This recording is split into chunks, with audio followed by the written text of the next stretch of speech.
नमस्कार, मैं हूं शिवेंद्र श्रीवास्तव और आप देख रहे हैं यूपी तक।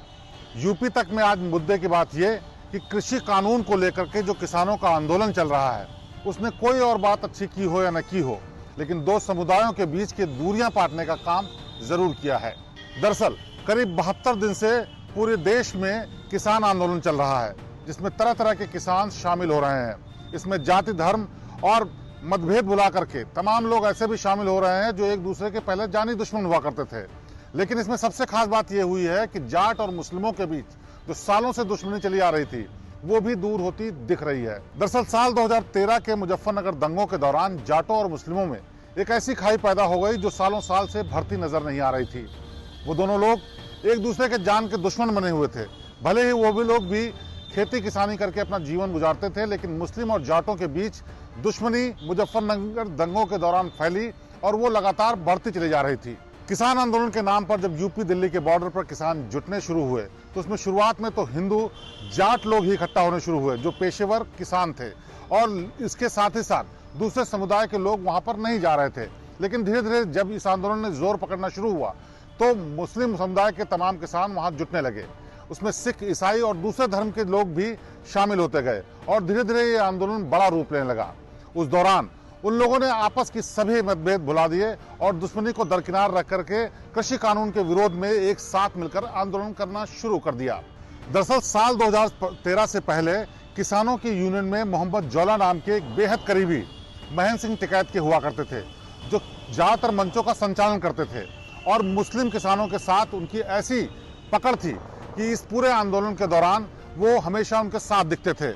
इससे पहले जितने भी आंदोलन या फिर प्रदर्शन होते थे उसमें सभी किसान एकजुट होकर के ही खड़े होते थे। लेकिन साल 2013 के मुजफ्फरनगर दंगों के बाद ये खाई बढ़ती चली गई। माना यह जा रहा था कि एक दूसरे के ऊपर दोनों संप्रदाय के लोगों ने इस तरह से अत्याचार किए कि दोनों एक दूसरे के जानी दुश्मन बन गए।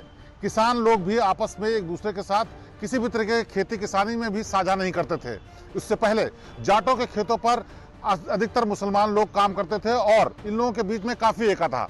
साल 2013 के बाद जो खाई बढ़नी शुरू हुई उसने इस कदर असर डाला कि जाटों ने मुसलमानों के खिलाफ तमाम मुकदमे भी दर्ज कर दिए।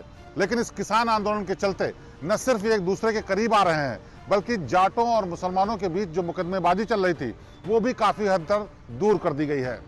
इसकी सबसे पहले बानगी देखने को मिली मुजफ्फरनगर की किसान पंचायत में, जिसमें करीब 10,000 के आसपास किसान आए थे। मंच से राष्ट्रीय अध्यक्ष, जो कि भारतीय किसान यूनियन के राष्ट्रीय अध्यक्ष नरेश टिकैत हैं, उन्होंने साफ तौर पर कहा कि यहाँ पर कोई भी किसी भी धर्म जाति का नहीं है, बल्कि यहाँ काम करने वाले किसान सिर्फ यहाँ पर एक दूसरे के हितों के लिए आए हैं और यहाँ मौजूद हर एक शख्स सिर्फ किसान है। यानी उन्होंने जाति और धर्म और संप्रदाय की दूरियां मिटाने का सबसे पहला काम वहीं पर किया। नतीजा ये हुआ कि लगातार हो रही किसान पंचायतों में न सिर्फ हिंदू बल्कि मुसलमान और सिख तमाम तरीके के किसान शामिल हो रहे हैं और उनके बीच अब कोई मजहब की दीवार भी नहीं दिखती। मुजफ्फरनगर के बाद बागपत, मेरठ, मथुरा और दूसरे शहरों में जो पंचायतें बुलाई गई हैं उन जगहों पर भी बड़ी संख्या में मुसलमान किसानों के आने की संभावना है और उसको देखते हुए किसान यूनियन के तमाम लोग बेहद उत्साहित भी हैं, क्योंकि ये न सिर्फ आंदोलन को बड़ा कर रहा है बल्कि दो संप्रदायों के बीच की दूरियों को भी पाटने का काम कर रहा है। इससे पहले जब दूरियां बढ़ गई थी तो गुलाम जौरा के साथ चलने वाले मुसलमान लोगों ने एक अलग संगठन बना लिया था जिसको भारतीय किसान मजदूर मंच का नाम दिया गया। लेकिन बाद में इस मंच ने कई जगह अलग ही आंदोलन किए और प्रदर्शन भी किए, जिसमें भारतीय किसान यूनियन शामिल नहीं होता था।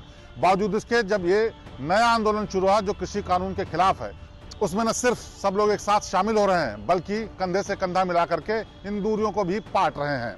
तो बहरहाल कृषि कानून के खिलाफ चल रहे इस आंदोलन में एक बात बेहद अच्छी हुई है कि सांप्रदायिक सौहार्द बनाने के लिए किसान संगठनों ने आपस में जो साझेदारी की है वो बेहद सराहनीय है। अब इसका नतीजा आगे क्या होता है ये वक्त बताएगा, लेकिन फिलहाल जाटों और मुसलमानों के बीच चली आ रही सालों की ये दुश्मनी अब दोस्ती में तब्दील हो चली है। मनमुटाव को दूर करके इस दोस्ती का असर कितना पड़ेगा, असर पंचायत चुनाव पर और विधानसभा चुनाव पर, ये तो वक्त बताएगा। लेकिन फिलहाल ये बेहद अच्छे संकेत हैं। जाट और मुसलमान किसानों के बीच दोस्ती की इस नई कवायद पर यह थी यूपी तक की खास पेशकश। प्रदेश की बाकी ताज़ा और बेहतरीन खबरों के लिए आप देखते रहिए यूपी तक। आपसे फिर होगी मुलाकात। नमस्कार।